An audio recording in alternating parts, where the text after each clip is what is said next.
All right, so let's go ahead and do some actual problems with stress strain curves, and we're going to see which is the most stiff, compliant, tough, brittle, ductile, strongest, weakest. So let's pull up our PowerPoint here. Let's go here. All right, let's take a look at this example. What material is the most ductile? Oops, let's go back. Let's see if I can annotate here. Where's my lazy? Here we go. This one will be our most ductile because it has the largest strain to failure, whereas this blue will be the most brittle because this has the smallest strain to failure. The most stiff has the steepest slope, so the most stiff will probably be this dark red curve here.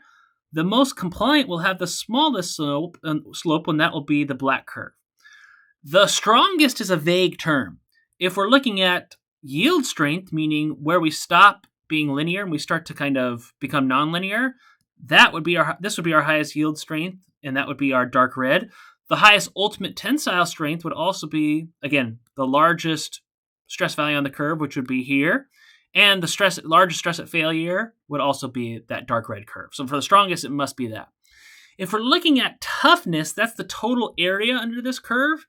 And I would hazard to guess that it's probably going to be our black curve here. I think the area is largest here.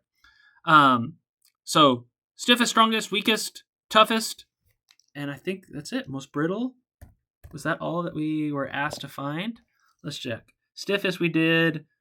Compliant, toughest, brittle, ductile, strongest, weakest. We got it. So that's how you want to analyze stress strain curves. So make sure that you're able to do that in our problem set. And next time we're going to work on our linear elastic cubic material practice problem.